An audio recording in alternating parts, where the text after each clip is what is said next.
جبکہ علی رضی اللہ عنہ کا خود یہی عقیدہ تھا کہ اس امت میں نبی پاک صلی اللہ علیہ وسلم کے بعد سب سے افضل اور سب سے بہتر ابو بکر اور عمر رضی اللہ عنہما ہیں۔ علی رضی اللہ عنہ ان دونوں حضرات کو اپنی نفس پر بھی مقدم کرتے تھے اور کہتے تھے یہ دونوں ہم سے بھی بہتر ہیں، اور یہی عقیدہ ہمارے بھائیوں اور بہنوں علی رضی اللہ عنہ کے بیٹے پوتوں بلکہ ان کی نسل سے جو بعد میں آئے ائمۃ الاسلام آئے، بڑے بڑے محدثین آئے، بڑے بڑے دعات اللہ علماء کرام آئے، سب کا یہی عقیدہ تھا۔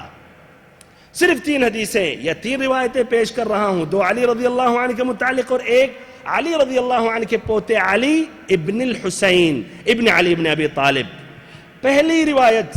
جو علی رضی اللہ عنہ سے منقول ہے وہ بھی اپنی دور خلافت میں، کب؟ اپنی دور خلافت میں، اور اپنی دار الحکومت الکوفہ کے مسجد کے منبر پر کھڑے ہو کر انہوں نے واضح کیا، اعلان کیا، کہا ایھا الناس ان خیر الناس بعد رسول اللہ صلی اللہ علیہ وسلم ابو بکر وبعد ابی بکر عمر،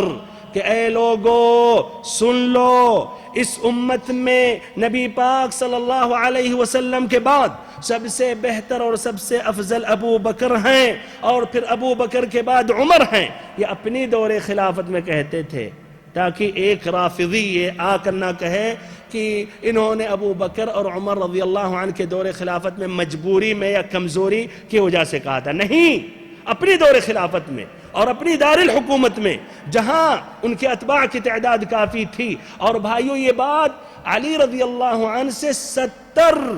روات نے، 70 لوگوں نے نقل کیا، پھر 70 سے کتنے نے روایت کی اللہ ہی بہتر جانے۔ دوسری روایت، اور یہ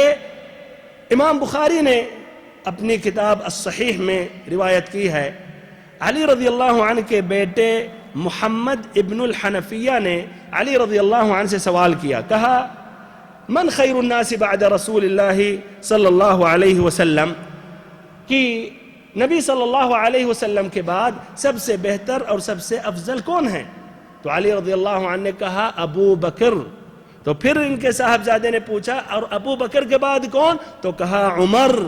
علی ابن الحسین رضی اللہ عنہ جن کی یہ تیسری روایت میں بیان کر رہا ہوں، اور یہ بھائیو صحیح روایت ہے، اس کی روایت امام البیہقی نے اپنی کتاب الاعتقاد میں کی ہے، ایسے ہی الدارقطنی نے فضائل الصحابہ میں، اللالکائی نے اعتقاد اہل السنہ میں روایت کی ہے۔ انہوں نے ابو حازم سلمہ ابن دینار سے، سلمہ ابن دینار کہتے ہیں کہ علی بن الحسین سے کسی نے سوال کیا کہ کیف كانت منزلت ابی بکر وعمر رضی اللہ عنہما من النبی صلی اللہ علیہ وسلم، کہ ابو بکر اور عمر رضی اللہ عنہما کا کیا مقام و مرتبہ تھا نبی صلی اللہ علیہ وسلم کی نزدیک؟ تو انہوں نے جواب دیا منزلتہما منہ الساعہ، جس طرح کی یہ دونوں کا مقام و مرتبہ، جس طرح یہ دونوں کی قربت اور نزدیکی نبی صلی اللہ علیہ وسلم سے ابھی ہے، ویسے ہی تھی پہلے بھی نبی صلی اللہ علیہ وسلم کی زندگی میں۔ اللہ تعالی نبی صلی اللہ علیہ وسلم کے بارے میں کہہ رہا ہے وَلَسَوْفَ يُعْطِيكَ رَبُّكَ فَتَرْضَى، کہ اللہ کے نبی ہم آپ کو اتنا عطا کریں گے، اتنا عطا کریں گے کہ آپ راضی ہو جائیں گے اور آپ خوش ہو جائیں گے۔ ہمارے بھائی اور محترم ساتھیوں، اگر یہ ابو بکر اور عمر رضی اللہ عنہما کافر ہوتے تو بغل ہی میں ان دونوں کی قبریں ہیں، نبی صلی اللہ علیہ وسلم ہی کی بغل ہی میں ہیں، اور اگر وہ کافر ہیں تو گویا وہ جہنمی ہیں، گویا ان کو عذاب دیا جا رہا ہے۔ کیا نبی صلی اللہ علیہ وسلم اس پر خوش ہوں گے؟ کیا آپ اس پر خوش ہیں؟ اور اب تک بھائیو اتنی صدیاں گزری، ابھی بھی وہ قبریں اپنی جگہ ہیں، محفوظ ہیں، اور وہی مساوت، وہی قربت ابھی بھی باقی ہے۔ تو بھائیو کس طرح نبی صلی اللہ علیہ وسلم کے بارے میں اللہ کہہ رہا ہے کہ ہم اتنا دیں گے، اتنا دیں گے، یہاں تک کہ آپ راضی ہوں گے، اور بغل میں 2 کافروں کی قبریں ہوں؟ سبحانک ھذا بہتان عظیم۔